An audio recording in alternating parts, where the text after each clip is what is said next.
dan selalu mengingatkan saya pada apa yang harus menjadi arah kebijakan pembangunan. Dan yakinlah bahwa kepemimpinan yang saya miliki tidak punya vested interest jangka pendek. Saya tidak punya. Saya tidak punya kepemimpinan golongan. Saya tidak punya kepemimpinan elitis. Itu saya buktikan ketika saya jadi gubernur. Tidak ada yang namanya staf ahli dan tenaga ahli yang berangkat dari lingkaran politik saya. Jabatan-jabatan strategik yang termasuk komisaris segala macam saya lepas, biarkan publik yang menilai lewat sebuah sistem profesionalisme yang dibangun. Saya tidak mau. Tidak ada di rumah saya sampai hari ini adalah tenaga ahli, tidak ada. Saya hanya mengikuti alur saja, bahkan saya sudah tidak pakai ajudan. Untuk apa? Karena saya pengen sehat.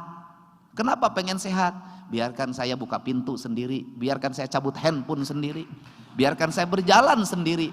Saya khawatir kalau nelpon nyuruh ajudan, buka pintu nyuruh ajudan, pakai sepatu nyuruh ajudan, saya takut stroke suatu saat. Kenapa? Tangan dan otaknya tidak terlatih untuk bergerak.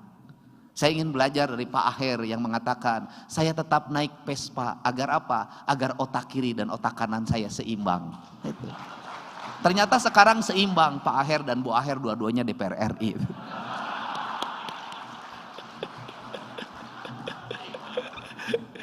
Nah, ini yang dimaksud sebenarnya. Sehingga kalau tadi Pak Ketua menyampaikan pada saya di WA sangat cepat, ya memang handphone saya hidup Pak.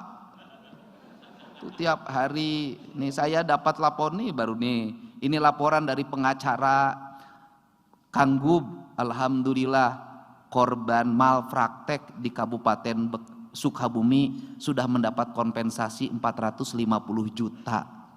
Saya punya 200 pengacara Pak, yang khusus mengadvokasi orang-orang miskin ketika bermasalah.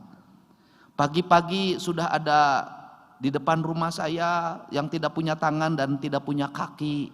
Dia bercerita warungnya mau bangkrut, saya asalnya dulu pengemis. Sekarang saya punya warung, tapi warung saya di Anyuk tidak pada bayar Pak. Saya bilang ikhlasin saja, kamu punya modal baru dengan catatan. Kamu kalau sudah maju jangan pernah nambah istri lagi. Kenapa? Syadoraka ka aing hiji ge encan sia nambah jadi 2.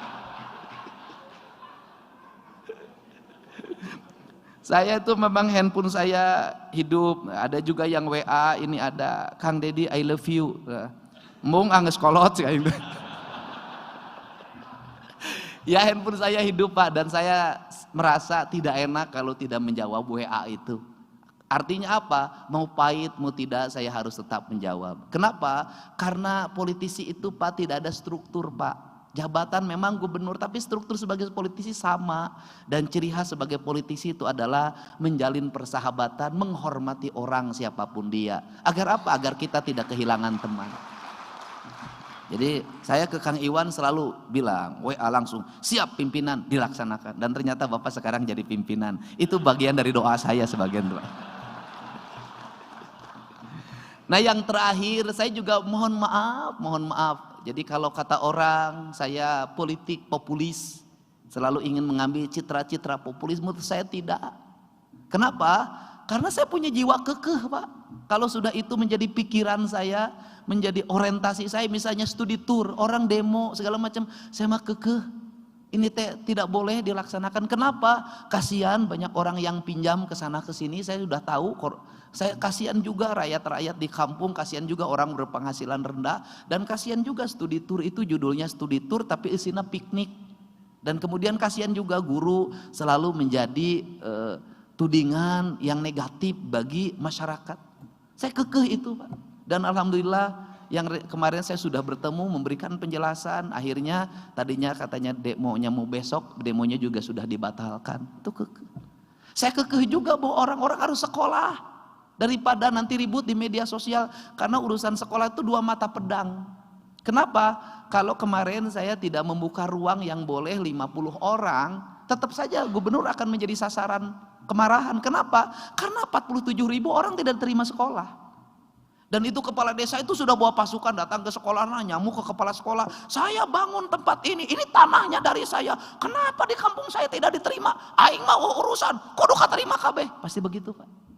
Dan itu nanti akan ada video yang menggambarkan bagaimana orang berjalan dari rumah seperti kasus di Bogor 2 tahun yang lalu, diukur.